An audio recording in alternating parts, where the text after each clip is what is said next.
निकमांचा या ठिकाणी सत्कार सन्मान आयोजित करण्यात आले होता. ॲडव्होकेट उज्ज्वलजी निकम यांची राज्यसभेवर या ठिकाणी निवड झालेली आहे, नॉमिनेशन झालेलं आहे आणि आमच्यासाठी हा अतिशय आनंदाचा डेमावडचा दिवस आहे.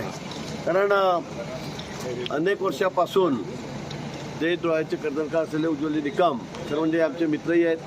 गेल्या लोकसभेच्या वेळी त्यांना मुंबईतून तिकीट देण्यात आलं होतं. अतिशय थोड्या मतांनी त्यांचा पराभव झालेला होता. भाजपच्या तिकिटावरती उभे होते. पण आता माननीय पंतप्रधान, माननीय अमितभाई, माननीय नड्डाजी यांनी त्यांना पुन्हा संधी दिलेली आहे आणि राज्यसभेवर 6 वर्षासाठी त्यांची निवड झालेली आहे आणि त्यामुळे जळगावकरांच्या तर्फे आज त्यांचा सत्कार या ठिकाणी होता आणि अतिशय म्हणजे अगदी थाटामाटामध्ये त्यांच्या काही मिरवणुकी निघाली. आज सत्कार या ठिकाणी झाला आणि आमच्यासाठी खरंच सांगतो की अतिशय आनंदाचा दिवस आहे. नुकताच त्यांच्याकडे वापरलेला आहे. जळगावची ओळख राजकीय टेररिझम म्हणून इतर राज्यांमध्ये होते असं त्यांनी एक वक्तव्य केलेलं आहे. त्या बाबतीत ते सांगू शकतील, पण मी काय बोलणार.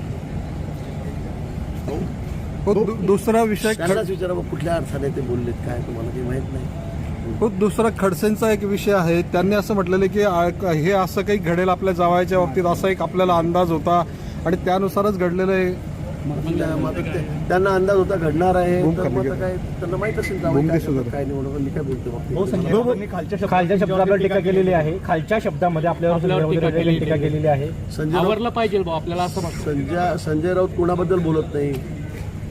थेट अगदी वरपासून पॉलिटिकली सुद्धा 1 नंबर 2 नंबर 3 नंबर सगळ्यांपासून म्हणजे सगळे पदं म्हणजे सर्वोच्च न्यायालयाचे न्यायाधीश एकदम 1 नंबर आहेत. त्याच्यावर ते बोलतात. राष्ट्रपतींवरही ते बोलतात, पंतप्रधानावर बोलतात, अमित भाईंवर बोलतात, इलेक्शन कमिशनवर बोलतात आणि किती अर्वाच्या भाषेत बोलतात. मी तर फार छोटा माणूस नाही. सुषमा अंधारे म्हणतायत की यंत्रणांचा दुरुपयोग घ्या. मला समजत नाही तुम्ही काय बोलावं. तुम्ही सगळे चित्रण दाखवत आहेत, तिथे सगळं पंचनामे दाखवत आहेत, तुम्ही तिथे काय काय ड्रग्स पडले ते दाखवत आहेत. मला खरंच या बाबतीमध्ये कल्पना आहे. मी काल पंढरपूर नाशिकला सकाळी आलो, रात्रभर प्रवास करत 6,000 लोकांना घेऊन पंढरपूरला गेलेलो होतो. आपली कल्पना आहे.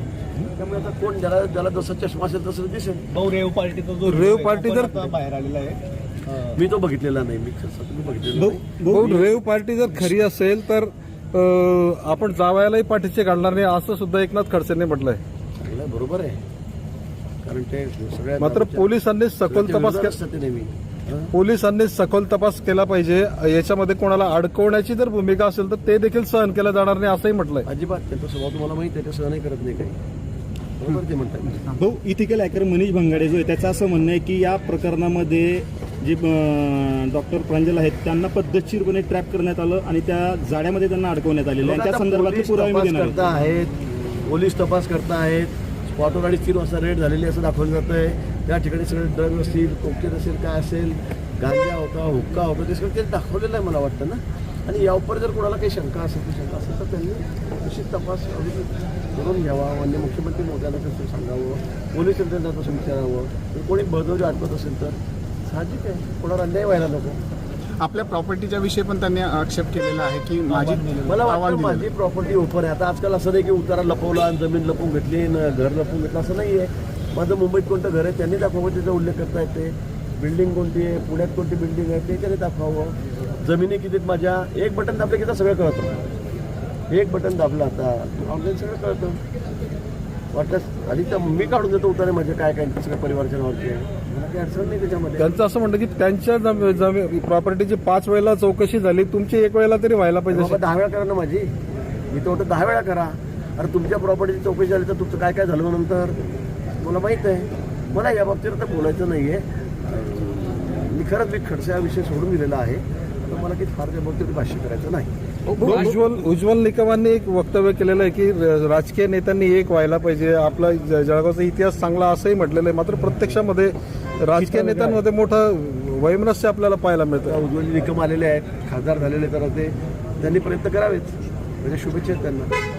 राज ठाकरे आणि उद्धव ठाकरे यांची आज भेट झाली आहे. जवळपास 20 मिनिटं चर्चा त्यामध्ये झालेली आहे आणि राज ठाकरेंनी ती एक पोस्ट केली आहे की शिवसेना पक्षप्रमुख. त्यांच्या वाढदिवसानिमित्त शिवसेना पक्षप्रमुख अशी पोस्ट केली राज ठाकरेंनी. चांगलं आहे. तर मला काही माहीत नाही. मी त्या दिवस माझ्या आता मुंबईला आलो, नाशिकहून आलो, तर परत मी अर्ध्या परत मी निघालो परत मुंबईला. उद्या सकाळी लोक 2 वाजता एक बैठक आहे. तर मला काही माहिती नाही, पण चांगले दोन्ही भाऊ आहेत, परिवार एकत्र झाला तर वाईट काय, झाले पाहिजे. भाऊ सुषमा अंधारेंनी एक ट्विट केलेलं आहे की हनी ट्रॅप प्रकार सुषमा अंधारेंनी एक ट्विट केलेलं आहे की हनी ट्रॅप प्रकरणातला जो लोढा आहे त्याच्या जीवितास धोका आहे, सरकारने त्याची जीविताची काळजी घेतली पाहिजे, नाही तर त्याचं जर जीविताचं काही बरं वाईट झालं तर सत्य समोर येणार नाही. आणि नेमकं खडसे खरे बोलतायत की महाजन खरे बोलतायत हेही लोकांना कळणार नाही. मला तर वाटतं त्यांनी मागणीच केलेली आहे त्याची, नार्कोटिक्स करण्याची. माझी मागणी त्यांनी ती केलीच नाही, नार्कोटिक्स नाही, त्यांच्या जीवितास धोका आहे असं म्हणणं आहे त्यांचं. असं त्यांनी मागणी केली आहे ना, तर कळणार नाही गिळणार नाही काय, तर ती नार्कोटिक्स करा. माझी मागणी की तुम्ही नार्कोटिक्स करा, काय खरं काय खोटं तर सगळ्यांसमोर येऊ द्या. उगाच प्रत्येक वेळेला काहीतरी रेटून बोलायचं, खोटं बोलायचं, रेटून बोलायचं. मी प्रत्येक वेळेला म्हटलेलं आहे की या बाबतीत मी तर म्हटलं त्यांची करा आणि माझी करा. मी तर हे म्हटलेलं आहे. ते जे वारंवार काही ना काही नवीन नवीन आयटम म्हणतात, तेव्हा मी म्हटलं यांची माझी दोघांची करा, मी त्यांची नाही म्हटलेलं. मी म्हटलेलं आहे. आता किती वेळा बोलावते, म्हणजे मला वाटतं मला खूप कामं आहेत, त्यांना काही कामं नाही. चालीसगांव में कुछ दिनों पहले ड्रग्स की खेप मिली थी, तो अभी जो ड्रग्स का मामला पकड़ा गया है, इसका कोई संबंध हो सकता है? ऐसी पुलिस जांच करेगी? नहीं, ऐसा संबंध मैं नहीं बोलूँगा क्योंकि वो बहुत बड़ा रैकेट है और दिल्ली से उसका पूरी सुपारी दी गई थी. मैंने पुलिस को उसी रात में मंगे थी, यहाँ पर है वहाँ के विधायक, वो उसी समय वहाँ पे थे, उसी समय वहीं पे थे. कोई गाड़ी थी छोटी, उसमें से डिलीवरी जा रही थी. पुलिस ने जब उनको रोका था, चेकिंग चल रही थी, तब उसका थोड़ा बॉडी लैंग्वेज देखकर पुलिस को लगा कुछ तो भी गड़बड़ है और उसी में ये माल पकड़ा गया. ये ट्रांजिट में ये कुछ ड्रग्स या कुछ हाउस में जो लेकर जा रहे थे, तो उसी से पता चला कि इतने भारी मतलब बड़ी रकम के सभी ड्रग्स ये कहीं बेंगलोर या कहीं डिलीवरी दे रहे थे.